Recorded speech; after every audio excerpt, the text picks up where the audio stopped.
हमारा टॉपिक चल रहा है मुगल राजपूत संबंध, जिसके अंतर्गत हमने लास्ट टॉपिक अकबर इस टॉपिक के अंतर्गत डिस्कस किया था। आज हम करेंगे जहांगीर के राजपूतों के साथ संबंध। अकबर अपने जीवन काल में महाराणा प्रताप को अपनी नई व्यवस्था के घेरे में न ला सका। उत्तराधिकार जहांगीर को इसमें सफलता मिल पाई। मेवाड़ के महाराणा अमर सिंह ने मुगलों की सर्वोच्चता स्वीकारी और फरवरी 1615 ईस्वी में मेवाड़ के महाराणा ने मुगलों से संधि कर ली। उसके अनुसार राणा स्वयं मुगल दरबार में उपस्थित नहीं होगा, लेकिन वह अपने युवराज कुंवर को मुगल दरबार में भेजेगा। दूसरी शर्त थी, राणा को अन्य राजाओं की भांति मुगल दरबार की सेवा की श्रेणी में प्रवेश प्राप्त करना होगा, अर्थात मुगल दरबार की मनसबदारी स्वीकार करनी होगी। थर्ड, आवश्यकता पड़ने पर राणा 1000 घुड़सवार को शाही सेवा में भेजेगा। फोर्थ, राणा को चित्तौड़ लौटा दिया जाएगा, लेकिन राणा चित्तौड़ के किले की मरम्मत नहीं करा सकेगा। इस संधि के साथ ही दोनों के बीच संघर्ष के स्थान पर सहयोग का सूत्रपात हुआ। राजपूताना पर मुगल आधिपत्य को परिपूर्ण करने तथा राजपूतों का सहयोग प्राप्त करने की दिशा में जहांगीर का ये सराहनीय कदम था। लेकिन जहांगीर ने भी अपने पिता की भांति राजपूतों से वैवाहिक संबंध स्थापित करने की नीति को जारी रखा। राजपूतों पर उतना विश्वास नहीं कर पाया जितना कि अकबर ने किया था। शाही दरबार के मुसलमान अमीर अकबर के शासनकाल में अपनी खोई हुई प्रतिष्ठा को पुनः प्राप्त करने का प्रयास कर रहे थे। वहां जहांगीर ने राजपूतों से वैवाहिक संबंध समानता के आधार पर स्थापित नहीं किए, बल्कि वे राजनीतिक उद्देश्यों से स्थापित किए।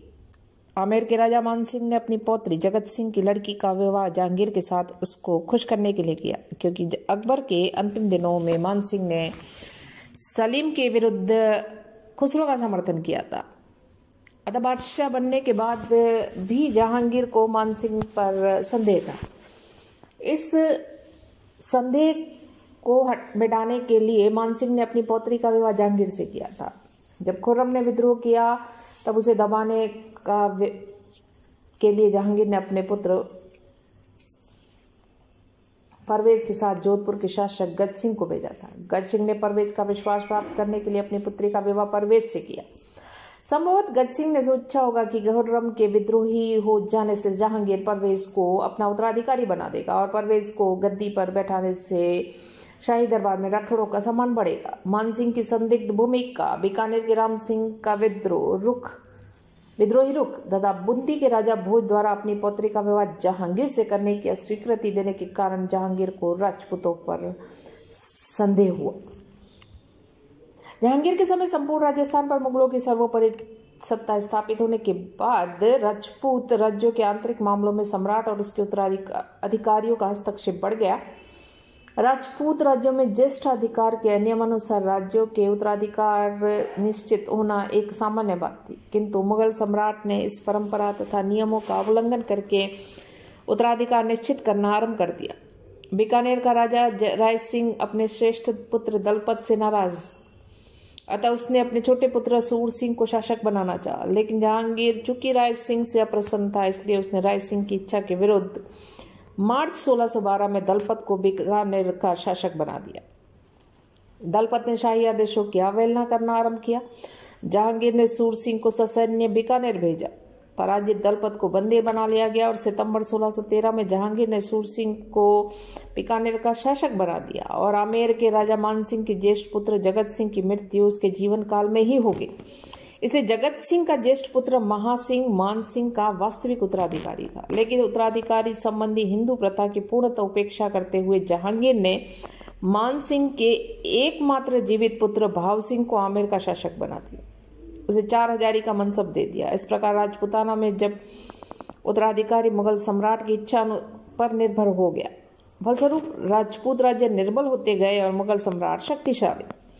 जहांगीर की यह नीति रही कि किसी भी राजपूत राज्य को शक्तिशाली नहीं होने दिया जाए। अतः आमेर के कछुआओं की बढ़ती हुई शक्ति को नियंत्रित करने के लिए आमेर की सीमा पर एक नए राठौड़ राज्य किशनगढ़ की स्थापना कर दी गई। मेवाड़ की शक्ति को नियंत्रित करने के लिए मालवा की सीमा पर रतलाम नामक नए राज्य की स्थापना कर दी।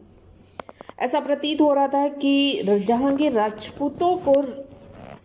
राजपूतों से लड़ाकर उनकी शक्ति को क्षीण कर देना चाहता है। 1619 ईस्वी के बाद जहांगीर का स्वास्थ्य गिरा, शासन संचालन भाग लेना प्राय असंभव हो गया। प्रियतमा साम्राज्ञी नूरजहां, पहले ही शासन में बहुत हस्तक्षेप उनका रहा और अब समग्र उनके हाथों में शासन की बागडोर आ गई। नूरजहां और खुर्रम के बीच तीव्र वैमनस्य बढ़ा। नूरजहां के हाथों अपना भविष्य बिगड़ने की आशंका से 1612 में खुर्रम ने विद्रोह कर दिया। विद्रोह दबाने के लिए जहांगीर रवाना हुआ और 19 मार्च 1623 को बिलोचपुर के युद्ध में खुर्रम को पराजित कर दिया गया। खुर्रम वापस लौटा, आमेर को लूटा, उदयपुर पहुंचा। राणा कर्ण ने खुर्रम को जगमहल में ठहराया। विदा होते समय राणा और खुर्रम ने पगड़ी बदलकर भाईचारा व्यक्त किया। खुर्रम मांडू पहुंचा। जहांगीर उसका पीछा करता हुआ राजपुताना की तरफ आया और 9 मई 1623 ईस्वी को अजमेर में पड़ाव। खुर्रम के इस विद्रोह में किसी भी राजपूत शासक ने उसका साथ नहीं दिया। जहांगीर का आदेश प्राप्त होते ही सभी प्रमुख शासक उसकी सेवा में उपस्थित हो गए। इससे स्पष्ट है कि अकबर ने राजपूत मुगल सहयोग की जो बुनियाद रखी थी वह अब कितनी मजबूत हो चुकी थी। नेक्स्ट, मुगल एम्पायर के बादशाह शाहजहां की राजपूतों के साथ क्या नीति रही, हम वो देखें तो 29 अक्टूबर 1627 को जहांगीर की मृत्यु हुई और खुर्रम शाहजहां के नाम से मुगल तख्त पर आसीन हुआ। अकबर का दृष्टिकोण उदार। जहांगीर ने उसकी नीति को जारी रखा लेकिन पूर्ण रूप से अनुसरण नहीं किया।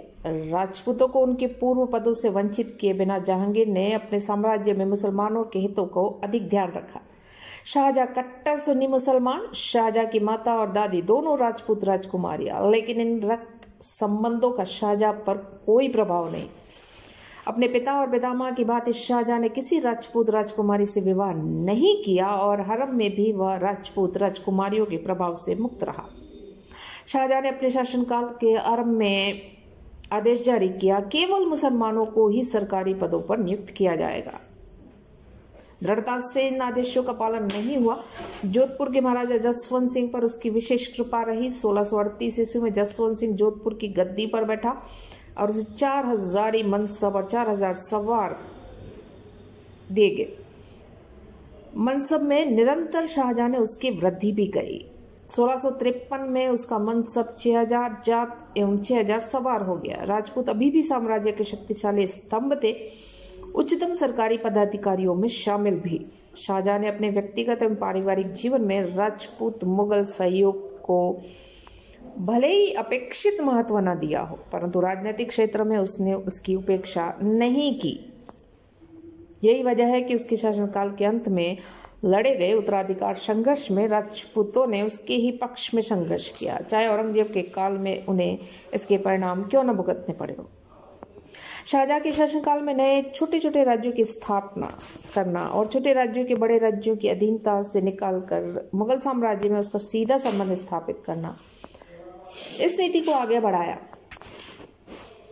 किशनगढ़, कोटा, नागौर आदि राज्यों की स्थापना इसी नीति का परिणाम रहे। राजा भीम सिसोदिया का स्वामी भक्तिपूर्ण सेवाओं के बदले टोंक और टोडे का एक स्वतंत्र राज्य दिया गया, स्थायी नहीं था। इसी प्रकार मेवाड़ के महाराणा अमर सिंह के दूसरे पौत्र सुजान सिंह सिसोदिया को शाहजहां ने फूलिया परगना दिया। तब सुजान सिंह ने शाहपुरा नगर के साथ शाहपुरा के नए राज्य की स्थापना की। इस नीति के परिणाम स्वरूप राजस्थान के मुगल साम्राज्य की नींव अधिकाधिक सुदृढ़ होती चली गई। लेकिन इससे राजस्थान में पारस्परिक विरोध और फूट के नए कारण उत्पन्न हो गए। अपने दोनों पड़ोसी राठौड़ राज्य जोधपुर और बीकानेर के लिए नागौर का राज्य निरंतर एक कांटा बना रहा।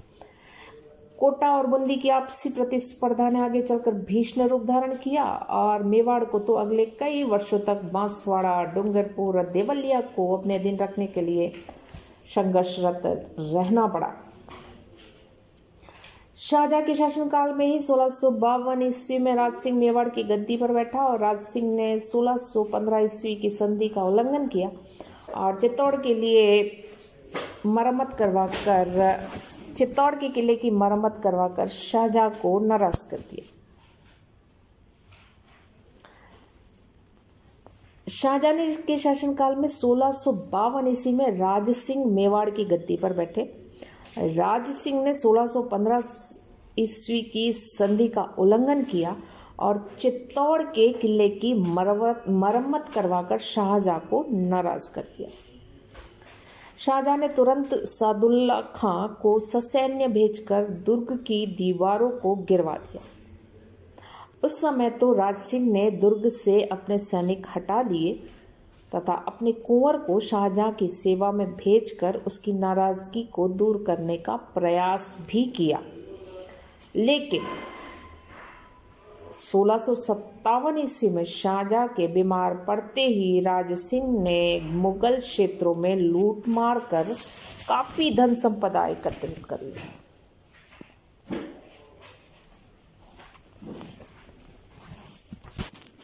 आमेर के कछुआओं का सहयोग भी शाहजहां को मिलता रहा। मिर्जा राजा जय सिंह ने साम्राज्य के हर क्षेत्र में मुगल सम्राट को अपनी महत्वपूर्ण सेवाएं दी। उत्तराधिकार संघर्ष में उसने शहजादा सूजा को पराजित कर खदेड़ा। तब शाहजहां ने प्रसन्न होकर उसे 6000 जात और 6000 सवार का मनसब प्रदान किया। बाद में जब औरंगजेब को निरंतर सफलताएं मिलती रही, तब वह औरंगजेब के पक्ष में चला गया। मारवाड़ के महाराजा गज सिंह 1619 से लेकर 1638 ईस्वी और उसके पुत्र जसवंत सिंह ने मुगल साम्राज्य की अच्छी सेवा की।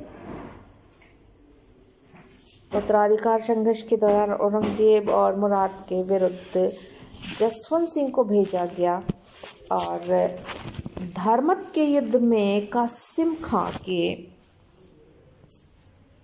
विश्वासघात के कारण जसवंत सिंह को पराजित होना पड़ा। इस प्रकार अगर हम देखें तो शाहजहां को राजपूतों से सहयोग हमेशा हमेशा मिलता ही रहा है, चाहे उत्तराधिकार संघर्ष हो या फिर उनकी नीति हो कि मुसलमानों को ही उच्च पद दिए जाएं। उसके बावजूद राजपूतों ने मुगल दरबार में ऊंचे पद व मनसब हासिल करने में कामयाबी हासिल की थी और शाहजहां के राजपूतों से संबंध काफ़ी मुगल साम्राज्य को सुदृढ़ बनाने वाले रहे थे।